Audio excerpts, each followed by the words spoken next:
Labas visiems, sveiki atvykę į mano mažą trobelę, aš esu Giedre ir pasikalbėsim kartu su Annabelle apie mano istoriją iš Lietuvos iki Australijos. Wonderful. Loved it. I don't think I've ever heard Lithuanian before in my life. Wow, and okay. What was that in English? So that was, hello everyone, welcome to my little house, and I'll be chatting here with Annabelle about my story from Lithuania to Australia. Giedre Budrius, creative director of Honeycomb Design. Perfect. I would really take like miracle worker, but I don't think that's a job description.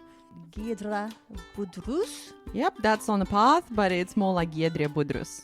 So you need to be able to roll the R's and say E, which is a sound that we have in Lithuanian language. And we're the only language actually that has that character, which is E with a dot on it. A lot of people call me G, and it took me a long time to get used to that, but I like it now. It just gives kind of a bit of anonymity, like, and sometimes I just feel like I really cannot be bothered explaining the whole story. You know, those who want to listen, sure, but not everybody has time for it. And isn't that an Australian thing to do? Let's just shorten your name. Yeah, it was literally someone went, I'm going to call you G. I'm like, no, you won't. Yes, I will. No, you won't. Because in Lithuania, we're a little bit name proud. Like the nicknames are common, but they're nowhere near as common as here. Like it's like you need to really earn your nickname. Really? Yeah, it's like nicknames. I mean, some names call for nicknames, but generally you need to earn it. There has to be a legend attached to it.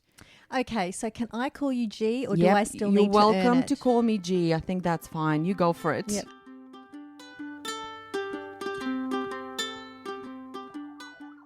Now that you've had a Lithuanian language lesson, let's get down to business. Welcome to the Voice It podcast, where you get to know the stories behind some of the region's most successful business owners, where they started and how they got to where they are today. Giedre Budrius is a creative director of Honeycomb Design, a web and graphic design business in Clare in South Australia's mid-north. Honeycomb Design is celebrating 15 years in business this year, a proud achievement for Giedre and her team.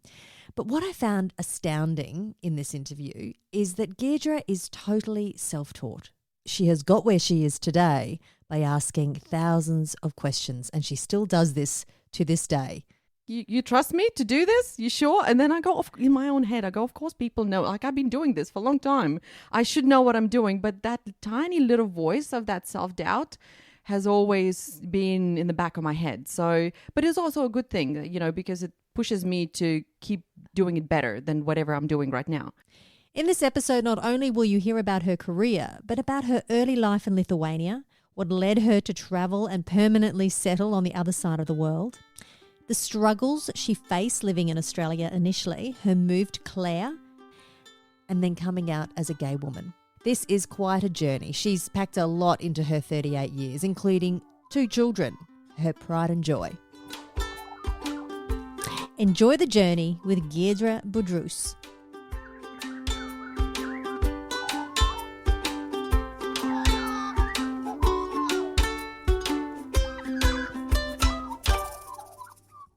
So I grew up in Kaunas, which is the second largest city, which is in the very middle of the country, and it's on the confluence of 2 rivers. And now I really should know my history better. Lithuania is over 1,000 years old. I think Kaunas may be 1,200 or something like that when it's been founded. So it's an old place. As part of the Soviet Union. It was a part of the Soviet Union when I was born there. So kind of towards the end of it. So I was born in the early 80s. It's really interesting because I have a lot of various kinds of memories about especially my childhood. And there's a lot of really delightful, really simple memories because I grew up in this lovely little, I don't know if hamlet is a word. I think it's a little bit too big even, in this tiny little place where there was just one street and a couple of rows of houses on both sides. It was mostly weekenders. So in Soviet Union, people were allowed to own essentially a flat. And then wherever they're working, the place will have collective gardens. So that's essentially so you can go spend your summers there and you can grow some vegetables. Like it was very restricted so that you couldn't live there permanently. So my parents moved there when I was, I think, maybe about 4 or 5, something like that. And what did they do? My dad, I think at the time he worked as a draftsman or architect, something along those lines. I don't remember very well. And my dad's career is, I feel like I really would like to go back and ask him, like, how did you get from there to there? So my parents, like a young couple with 2 kids, like toddlers essentially, moved to this house that had 2 rooms, 1 tap from memory, no bathroom or toilet or anything. We had no proper plumbing because it was not meant to be living there. Honestly, it was only good for summers. In Lithuania, winters get to -30. Not every day and stuff, but it gets proper cold. So we moved there, and I remember as they were trying to renovate the house, laying in my bed and looking at the ceiling. I don't know, I was wearing a lot of clothes and a lot of blankets, and we would argue between my sister and I who the dog gets to sleep with, because if dog's sleeping with you, it means you get to be warmer. And I remember looking at night at the ceiling, and there's this tiny little crack in the ceiling between the wood slats, and the moon shine is coming through, and these tiny little snowflakes just falling in through inside. So I have no idea how cold it was, but I remember that pretty well. I would have been maybe 6, maybe 7. That's a memory of being really, really cold, but summers were amazing. But my summers were really, as a child, were spent mostly on a push bike, riding in forests and finding like little places to go swimming with friends, and we just had free reign. By Lithuanian standards, we lived in absolute sticks. I would say if you had to find psychologically Australian equivalent, it would be, say, like living in Mala. That is what it felt like. However, from our house to the center of the city was 8 kilometers. It's more because 20 kilometers is a long distance for us. It's a quite far distance. Now, I'm just saying, I'm talking about everything from then perspective, not about now perspective. I haven't been back home for a while, and things may have changed. Just saying this for all the Lithuanians who are listening to this and going, well, that's not how it is. Thank you very much. Anyway, for my family and our idea of distance was really different. Lithuania is about 400 kilometers across. So size of Tasmania at the time was about 3 million people. Like there was one bus that would go every couple of hours. During peak hour would be like maybe once an hour. Not everybody had a car. It was really hard to get there. It was kind of isolated, but it wasn't remote. Did you guys have a car? We did have a car, family of 4. My dad doesn't drive by choice, never has. He knows how to drive. He doesn't have driver's license. Mum drove, but mum worked the furthest. So majority of time she would be driving to work. What did she do? My mum's a piano teacher. Oh, so you know how to play the piano, I presume. It wasn't an option. Wasn't an option. So classically trained. Have you got a piano in your house? Yes, I do. Never lived in a house without a piano in my life. Would you be able to bash something out later on? Oh, God, no, probably. I don't know. Maybe. Let's see. I love that. See. God, no, probably. All right, we'll have a look. Look, I don't play very much. It's more like sit down with girls and, I'll play some, sleeping music for them, or we just sit and just muck about and jam and just like really relaxed kind of things. I still can play. I just don't really. I lost a lot of skill and forgotten a lot about it.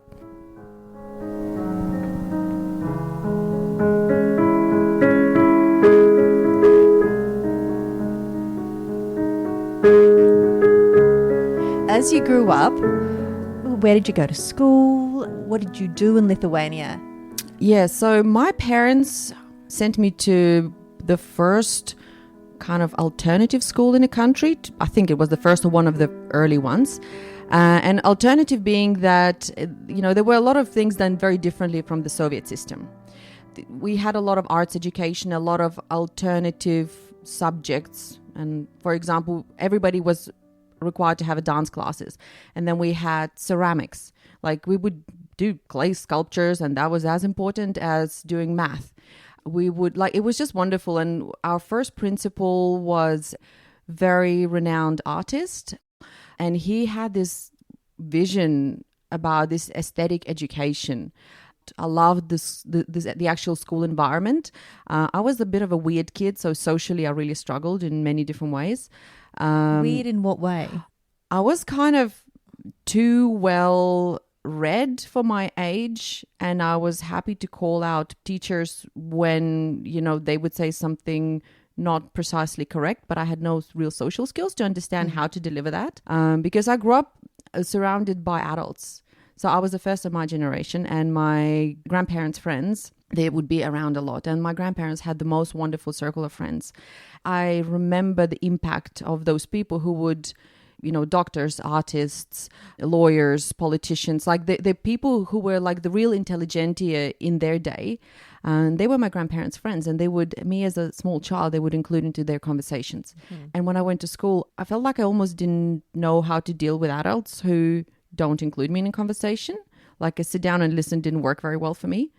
I'm like, well, I know this thing. I read about history of Lithuania in 14th century. That was my read when I was about 8. That was my favorite book ever. Really? Yeah. And after that, I went into Greek mythology and binged that for about 4 years.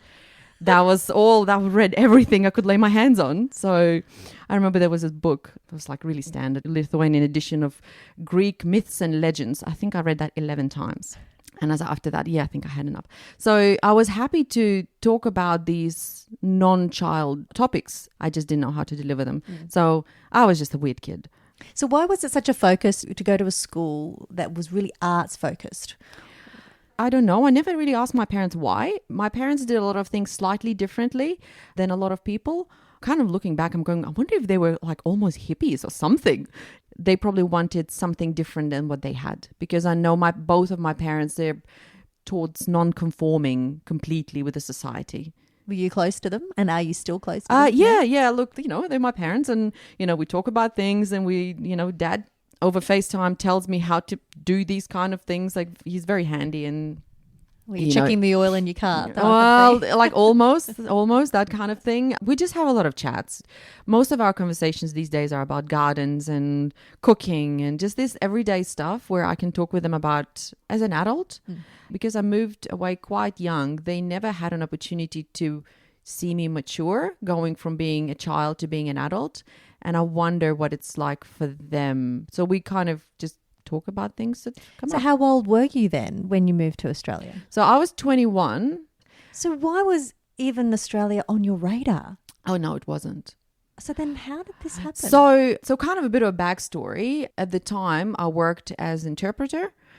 I just needed a job while I was in uni. So you did go to uni? I did go to uni, yes, after school. So kind of backtracking a bit more. Yeah, so I finished high school, and I suspect my family was like, oh, yeah, she's going to med school. But because generally, if there's anything presented to me and people go, oh, yeah, you're going to do this. And I go, yeah, nah. Even if I like that idea, I will do it opposite on purpose.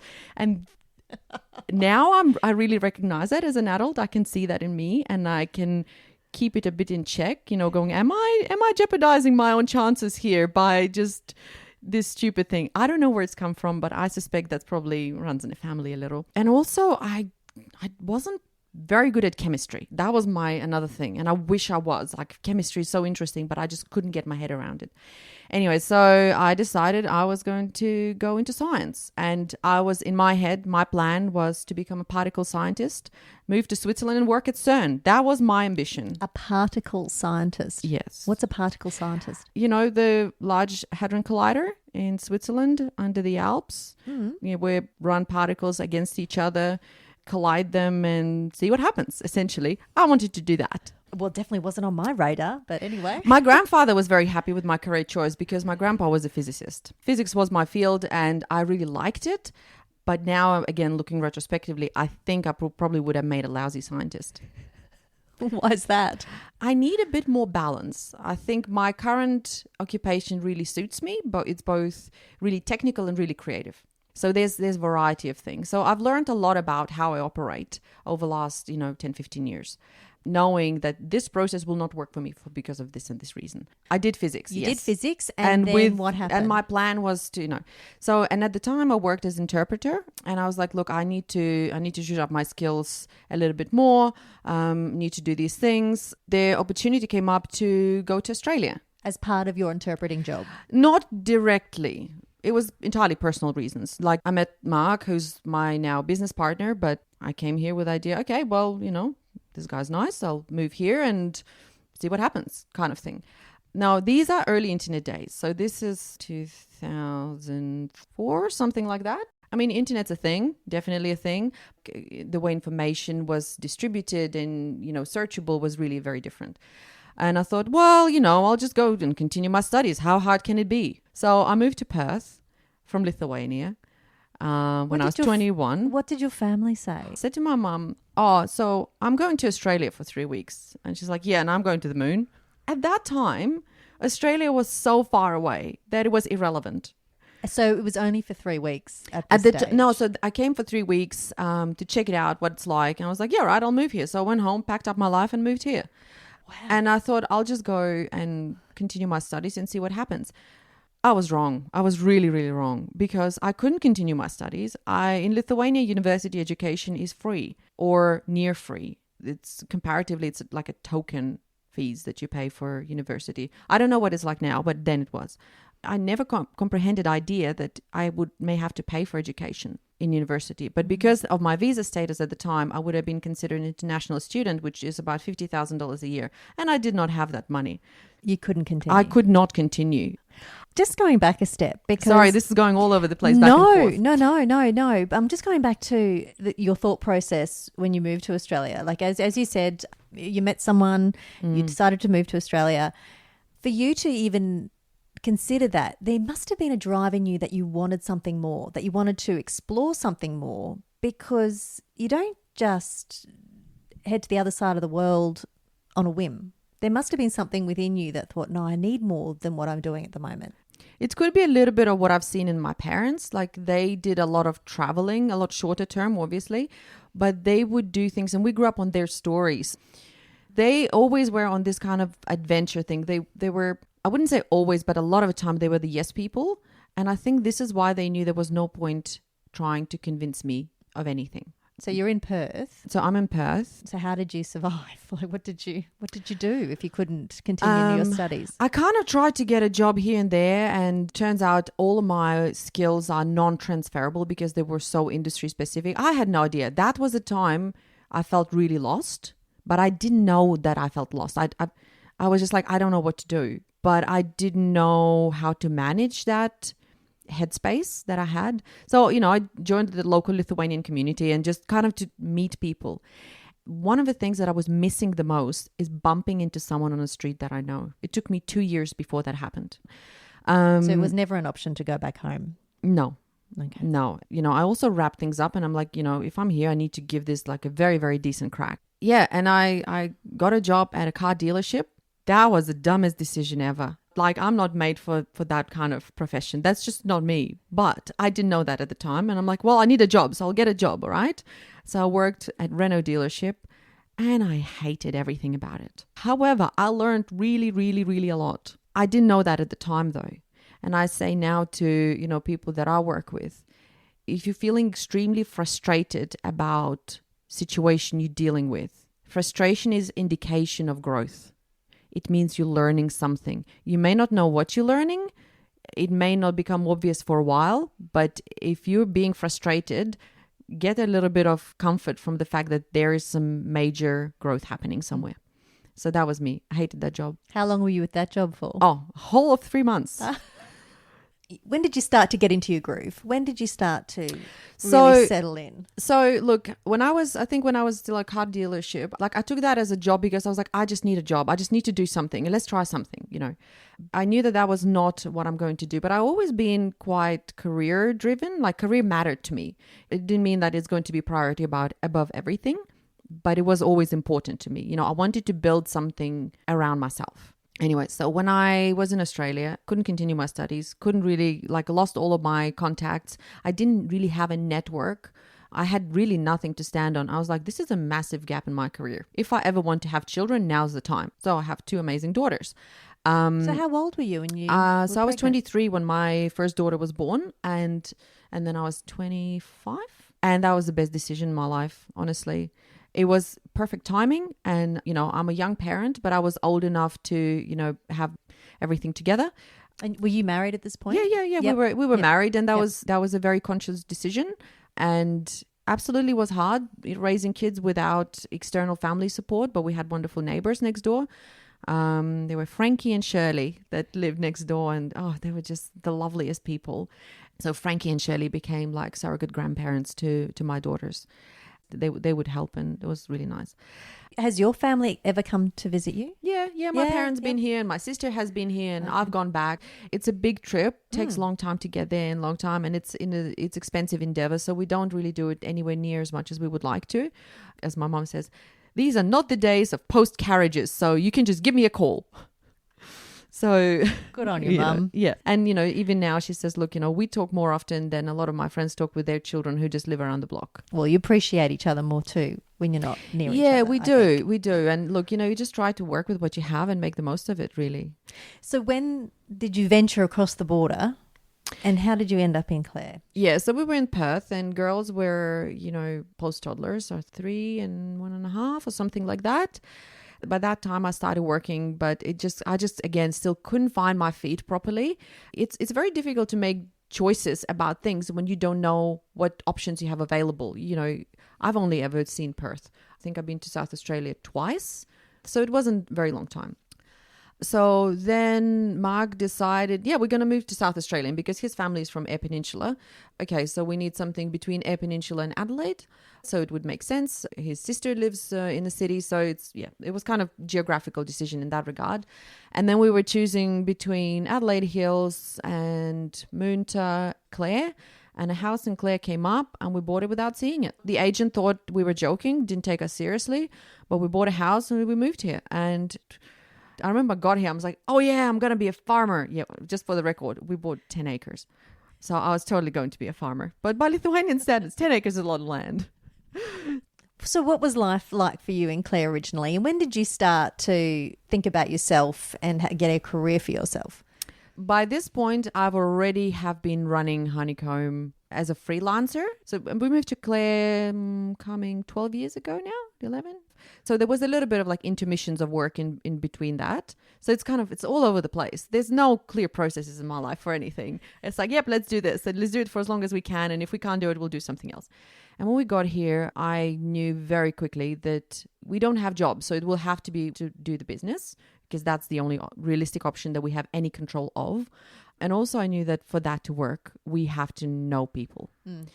By that point, I felt quite comfortable in Australia, found my feet and, felt better with language skills and understanding the system better and so on and so on. So I decided that I really am not going to wait until people start inviting us over. I'm just going to start inviting people over. I kind of did a little calculation and I think in the first 6 months that we lived here, we had 2 days where we didn't have anyone over or we didn't go anywhere. It was really cool. I loved it. And I think my most memorable meeting of someone was, so I think this is probably within the first year. When I lived in Perth, a lot of my friends were, a lot of them had dreadlocks. They were my people with like long hair and, a little bit of touch of hippie. And anyway, and I'm walking in Clare going, where's all the people with dreadlocks? Come on. The only person with dreadlocks at the time was Ryan Shell. So I'm walking down the street and there's the guy with dreadlocks putting up something near the pinboard with some lady with him. So I walk up to Ryan and go, hi, I just moved to the town. Would you like to come and have dinner with me and my family? I'm like, oh, also, my name is Giedre, by the way. So I invited him before I told my name. And so that now I know that was him and his mum, Karen. And he's like, yeah, all right, I'll come. So he came over for dinner. And then next time he's like, well, I'll bring a friend. So I was like, come back again a week later or something. He's like, I'll bring a friend. Okay, so he brings his friend Brooksy, Graham Brooks. And then Brooks invited us to Al Sando's place just around Christmas. And that's where we kind of met the core group of our friends at the time. Yeah, so basically met the stranger. Because I was like, and there's quite a few of these stories. So there was a lot of meeting of strangers. You said you had been working freelance for some time already before you got to Clare. And when you say freelance, I presume that's graphic design. Yeah, mostly web at the time. So how did you weren't trained in that though in Lithuania or in Perth. So how did that all come to be? There's a story. Okay. There's always a story. Being a creative person is not a job. It's a personality quality.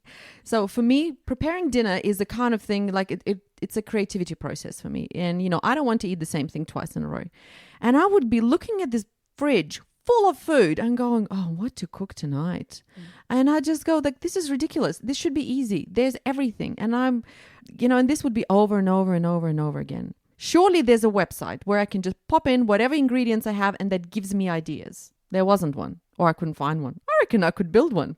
Now, just for the record, I have very little understanding at that time in it. I had quite a reasonable tech knowledge, but it wasn't about websites. I was like, yeah, I'm going to build this website. No idea where to even start, but I'm like, okay, this is what I want to do. So I started working on this website. And as I was working through it, I was like, I really like doing this. Now, I never built that website, to be honest. It never happened, because like now I'll look at it and go, this is a massive project. But that got me on the path. And I was like, this is my jam. This is both technical and it's creative.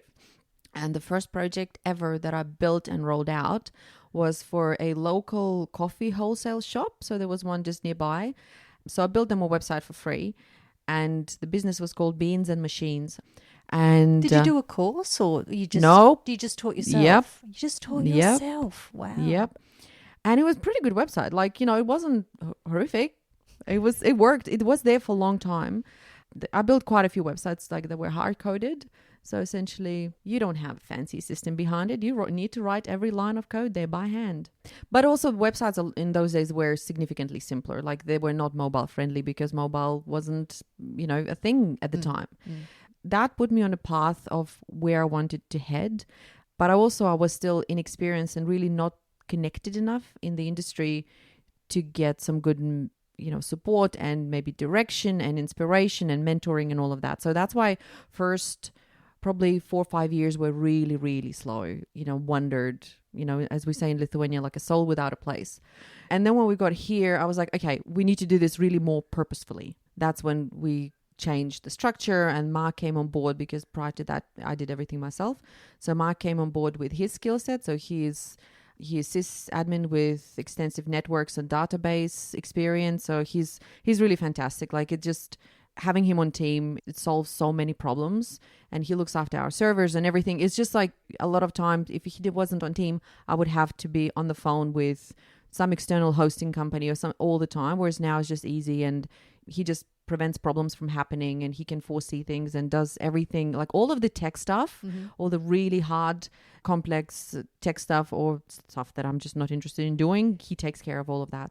So he came on board, you started this business. Was that the stage where you thought, okay, now I need to up my game and I start to need to be a bit more professional? In this industry, it's inevitable. You really have to be teaching yourself all the time, because tech changes. You can't just go and you probably can take course somewhere, but even today, vast majority of my learning happens because clients bring a brief and we go, yep, all right, we can do it. And then halfway through a process go like, oh, this wasn't part of a plan, or like this little thing just came up or something else. And you go, okay, well, let's find out how to do it. So you have to, it's not an option. Like, I'm always observing like who's doing what and why they're doing it and how people interact with information, with objects, with each other, with their environment, with everything. So it sounds exhausting. I don't have a different mode of operation. I'm impressed, Giedre. Seriously, I didn't know that. I didn't know you're self-taught. I had a lot of mentors along the way. So I was predominantly in web to start with. And then in the mother's group with my younger daughter, I met now my really close friend, Mandy. I remember she hosted mother's group in her house once. I remember walking to her house and going like, oh my God, look at this house. She's this amazing graphic designer and I want to be like her when I grow up.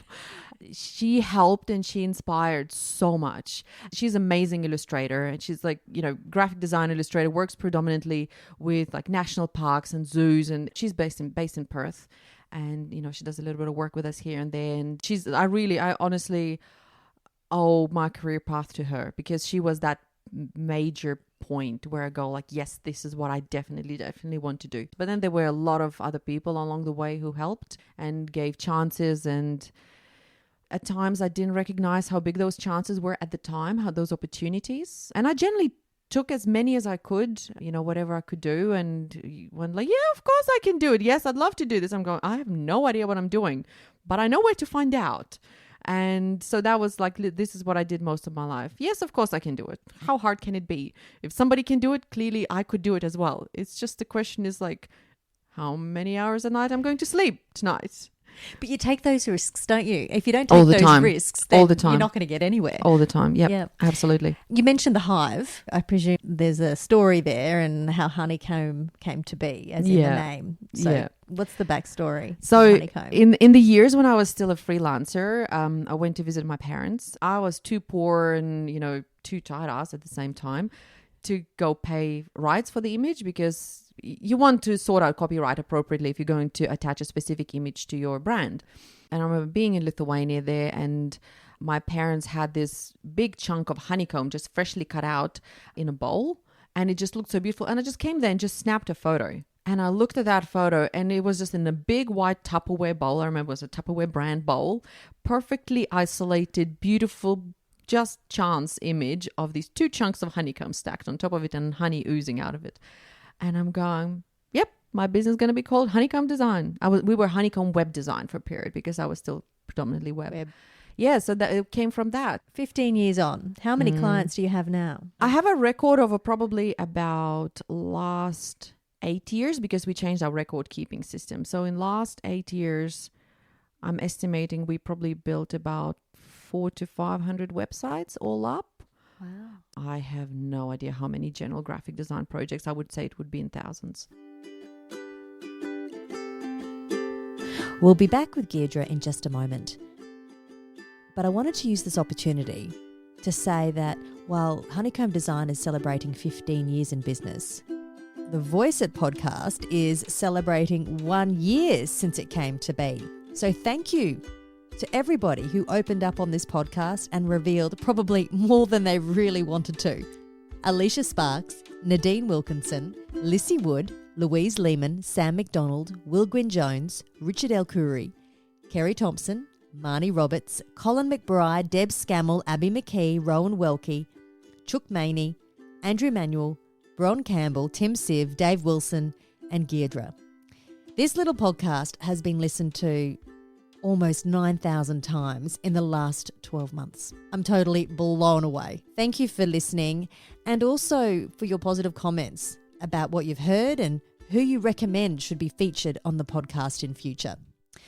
And a big thank you to Giedre as well, as she designed my website and my logo when I first started out. Check it out, voiceit.me. Okay, enough about me. Let's get back to Giedre. To take a bit of a personal note now, or personal touch, and your life sort of took a different turn personally. When did this start to happen? Kind of a story that I don't know probably the best way that it's been put together is when I gave an interview for New Humans of Australia. I've read that. I felt like I had a good time to think about the words, how they kind of all came together there. But I grew up in the very kind of homogenous environment, and I grew up with basically only straight people on the radar. And I remember probably I would have been, I don't know, maybe 10, 11, something like that, overhearing my parents' remarks about the only queer people that I knew of, which was Elton John and Freddie Mercury, and my parents, or maybe not even my parents, maybe adults. I can't, to be honest, I can't pinpoint, but I remember adult voice making a remark that, you know, they're amazing singers. They're fantastic. It's just what a shame that they're gay. I was like, oh, okay, so that's a thing, and that's a bad thing as well. So now that I look retrospectively, I go, yeah, there were plenty of gay people in my environment. That was just a unspoken thing. Essentially, those people were somewhat shunned. Not entirely, but kind of. Did you know at that point whether you were? I think so. I think so. It's very hard to call yourself something that you don't know what it is. I did my absolute best that I could to live the straight life that society expected me to live. And, you know, I gave it a really, really decent go, for the record. How many years were you married? 12-ish, 12, a little bit, yeah, over a decade. So, you know, and look, honestly, I'm entirely thankful for that time in my life. I wouldn't take it back. I wouldn't go and do it differently. I would. I have 2 wonderful daughters out of that. I live here, and you know, there's wonderful memories. There's wonderful experiences.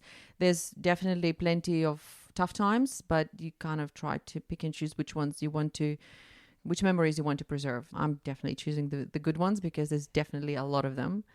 The transition was, you know, kind of coming to terms with my life for myself was quite hard, and it was also quite hard living in a country town because I had no idea what to expect. So what was the trigger point? When did you realize okay, things need to change. I'm not happy, or it wasn't a trigger point. It was a very gradual process. Okay. Yeah, it was a very gradual process. And there was, for me, that also came in line with past trauma. Like I had a lot of PTSD to deal with and so on. And so that's kind of really very much under control these days. But it was a lot of that I had to really go, okay, it was a messy time in my life. I spent 2 years in probably the darkest place I could even picture. So I had some serious mental health struggles. It was also growth time, ironically, but also there were a lot of times where it was like really, really close. It was really close where I'm just going, it wouldn't be very difficult. Do you mind me asking, you said PTSD.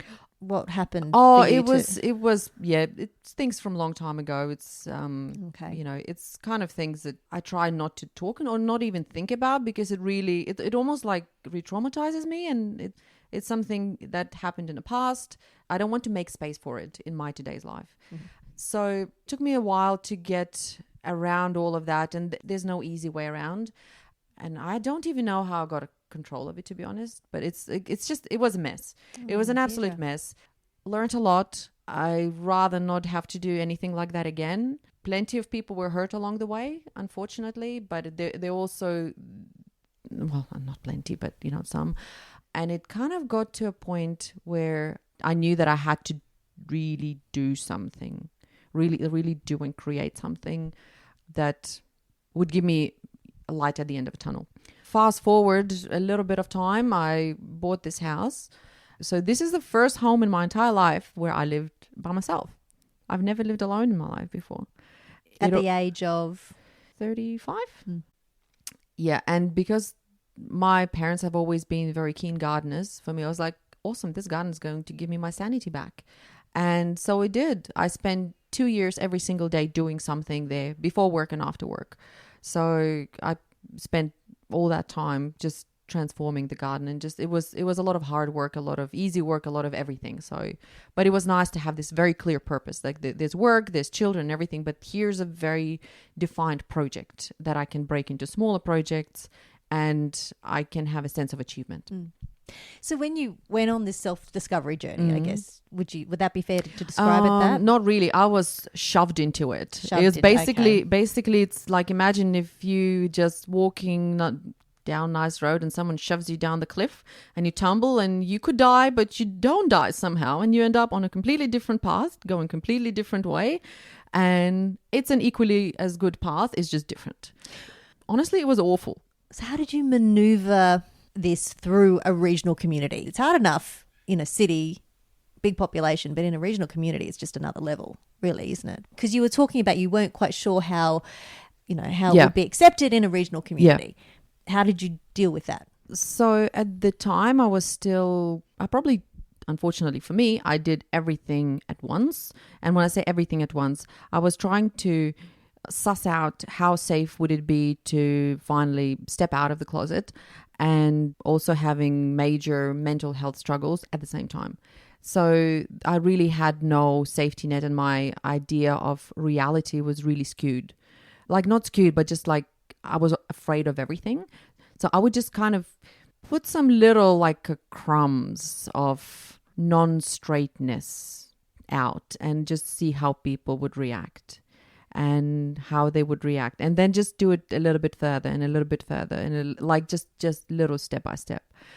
It's also kind of, I don't feel like I necessarily owe the world a public declaration. I just go, heterosexual people do not have to make an announcement that this is who I am, and this is who I have lovely warm feelings for. I don't think anybody should really have to do that either. So it was, I kind of told a few friends, and they were like, yeah, tell me something I didn't know. So that's how it kind of went. And another thing, what people don't realize, ironically, coming out never ends. It's always there. You will be, if you did it once, you'll be doing it again and again and again in smaller steps, because it's not written on your head, and it also probably relates to how important that identity is for you. So sometimes, if I say to people, so I play golf with my partner, and that's such a gender neutral world. So, and people go so what does he play off? Then I have to make a choice. Am I going to let them roll with it, or am I going to correct them? It's actual decision and thought process. And in that time, I have to really weigh up, how is this person going to receive this? Do I have energy for this at all? Does it matter? How far does it matter? It's a little bit tiring, but this happens all the time. So tell me about Tracy. We met at Blenheimfest. I don't know if you... Did you go to any of the Blenheimfest? I haven't been, but I know of it. So friends of ours have a property just here between Leasing and Moon Tower, and they had this music festival, and it was kind of inevitable. You go there, and because they would cap tickets, because it would get sold out, they capped it, I think, about 2,000 or something like that. You will basically get to know people year after year who's going there, and somebody who's not local really stands out really quickly. And I remember being there and going, oh, there's a stranger. There's not a local person. So started talking. And this is many years later, still talking. When you decided to come out, how did you break the news to your family? I wrote them a letter. I wanted an opportunity to really consider my words. My parents didn't take it terribly well. Mom struggled for a long time. Dad, I think, got over it a little bit quicker. I remember Dad texting me going, go home and get on Skype. These are Skype days. And I knew what it was about, because it was like a day or two after they sent the letter. And it was a long letter as well. I get on Skype and there's Dad sitting there with quite a few drinks down him and one in hand. And he's like, get yourself a bottle of wine. So we both got really, really drunk over Skype. And we cleared the air and everything was fine. I think Mum's kind of had a slightly different upbringing, so it took her more time to think about it. But I think she's good now. Look, they were born and they matured as adults in Soviet Union, where, a specific society expectations and mentality was just so prominent. It was just everywhere. So there's a lot of thinking and mindsets and things like that is a result of that. So... And it was a little bit sad, because I was like, come on, you guys were like the hippiest people I know. You should be good with that. But yeah, they're fine now. And it's not a choice. It's who you are. It's not. Yeah. And it's like, look, at the end of the day, why should it matter to anybody? Why should it matter to anybody? And this is what, I say to my daughters, I'm like, I don't care. Just as long as the person's nice to you and, well, nice to us and, doesn't live 20,000 kilometers away. Don't do what I did to my parents. We've spoken about it, your mum, your dad, a little bit about your sister. We haven't really talked much about your sister. What's her name? Her name's Rasa. Rasta. What does she do? And where is she? Is she in Lithuania still? No, she lives in Scotland. Oh. Yeah, so my parents don't have any kids around. They've left. So I'm like, I really feel a little bit bad about it, to be honest. Intrepid daughters. I know. So my sister lives in Scotland, just outside Edinburgh. And she's a counsellor, works in the mental health field. She's got 2 kids, and her younger daughter has the same name as my daughter. So we have 2 Danielas now. And it's really funny because they both have some very similar qualities, like same energy levels. There's almost like a little bit of resemblance in them. So, yeah. Tell me about your grandmother. Oh, yeah, my grandma. She's kind of because she was quite influential in your life. She was. So I had really strong connection with my both grandparents on my dad's side. I say they kind of raised me because I just spent so much time with them by choice, because we got on really, really well. So they lived in this like a 2-bedroom apartment, and I don't ever remember my grandparents sharing bedroom. Older people, they do their own thing. Grandma had this enormous bed, so I would always sleep with her from very young age, and she would hold my hand as we slept and tell me stories. And the stories that she would tell me, they were not fairy tales. And I would go, can you tell me a story from when you were young? Because my grandma, she was born in the early 20s, 23, something like that. She was a teenager during the war. And then later on, she was a spy for the resistance. So... Wow. Yeah, I know. Gee, the stories you would have heard. Yeah, I know. And I wish I recognized then the importance of these stories, because I would have asked different things. And I remember saying to her, please write down your stories. She's like, no one's interested in these. I'm like, I'm the only granddaughter out of 4 of us that ever got these stories to the extent that I did. Is there one story that stood out for you that you could retell? Yeah, there was. So there were actually 2 stories. The one from during the wartime. So my great-grandfather, he worked for the local government, and they had this enormous homestead that's been demolished since and is now empty field, unfortunately. So my grandpa worked for the local government, and because they had a really big house, they were required to take in military officials to live when the front was moving through. So they generally, like half the family would live in one part of the house and the military people in the other part of the house.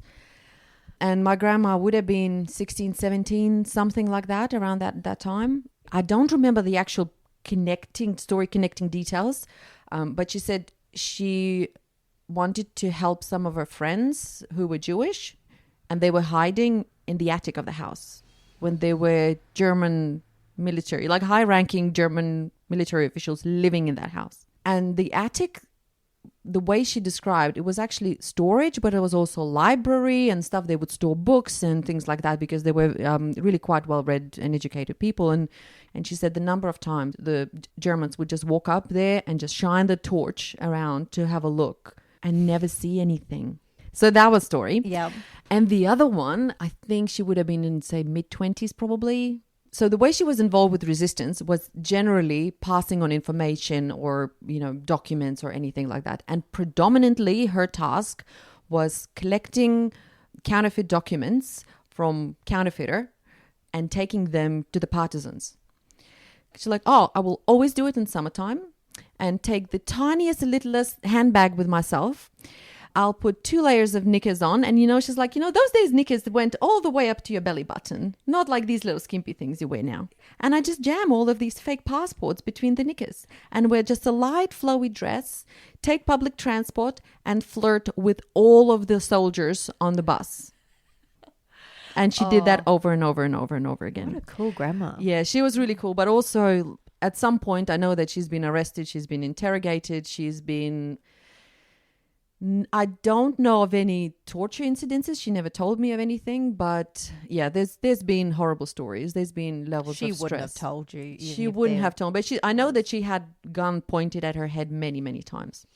She also had some connection with Australia, understand? Yeah, so this is a funny story. I reckon about 4 or 5 years ago, I get an email from my cousin back in Lithuania, and she's like, yeah, I got this really dodgy, spammy email, but it came from Australia, so you're getting it.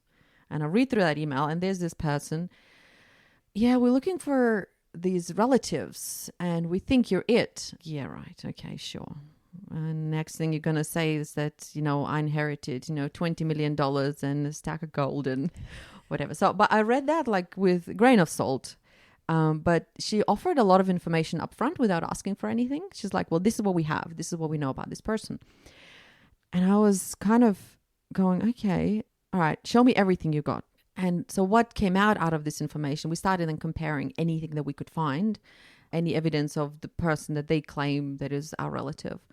So what turns out, in summary, my grandmother was one of 4 kids and the youngest brother perished during the war and they thought he died. Well, he didn't die. He somehow found his way to Australia and had one daughter who's my Auntie Marie, who lives in Melbourne, and she has 3 daughters of my age. So I have actual blood relatives here, which is quite extraordinary. Yeah, so it's kind of cool. Yes. And it's really interesting because about 2 months prior to that, I remember saying to a friend, I said, look, I feel a little bit displaced here because I don't have any blood relatives here. I don't have that there's no one really, other than my children, there's really no one that's mine or like there, Yeah, and then that happens. So I really need to be careful what I wish for. And it's unfortunate because my grandma's brother, sounds like he probably went through some absolute horrors in that journey. So he never told anyone what has happened. So his daughter, my Auntie Marie, she doesn't really know anything and she didn't have very strong connection with him either. But because he was mostly absent father, unfortunately. But again, it's really hard to judge when we don't know. Did you find out this story? Is this when your grandmother was still around or was she passed away by this stage? Grandma already passed away by then. Yeah. Okay. Yeah. So she never unfortunately, found out. No. The world is a small place. You think it's a big, but no, it's not. It's really. You've had a pretty big life, Giedre, and you're only 38 years old. Yep. Where do you see yourself in 10 years' time? I would like to retire and by the time I'm 45. And then Pip, who works with me, she's like, and what you going to do then? I'm like, I don't know, maybe start a business or something. Look, I would love to be able to work fewer days, but still do what I do. I'd love to play more golf. And I'd love to be able to kind of have slightly different involvement in my business. Like maybe pick and choose a little bit more what I do and really have more of enjoyment projects and not necessarily, let's get this just done and move forward. But absolutely still see myself here and running the business one way or another. Out of everything that you've done, Giedre, in your life, what is the one thing that you're super proud of? Oh, I don't know. Okay, this is going to be potentially a little bit silly. Oh, good. I like that.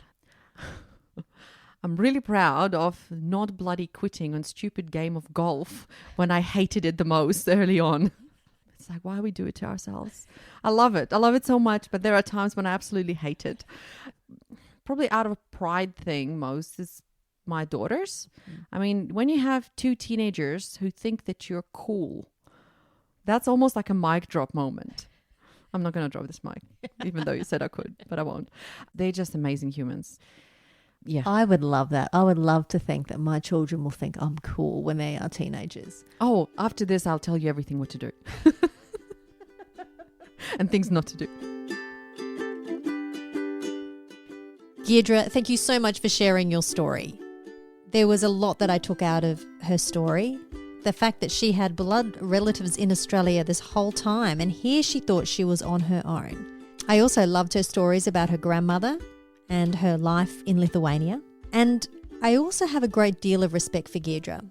I reckon it takes a lot of courage to settle in a new country so young and then start a career with no prior training and make a success out of it. Congratulations for building a successful business, but also for reaching 15 years. And now back to me to make my podcast celebrations even better. Please rate or write a review if you're listening via Apple, or just simply bash out a comment on social media. That gives me such a buzz. To find out more about what I do, I actually have a website, as I mentioned earlier, which Giedre designed, voiceit.me. Check it out. I do public speaking training sessions, audio memoirs for families, and I host and produce podcasts for organisations. Get in contact if you're interested in any of those services. I'll catch you soon for another episode of the Voice It podcast.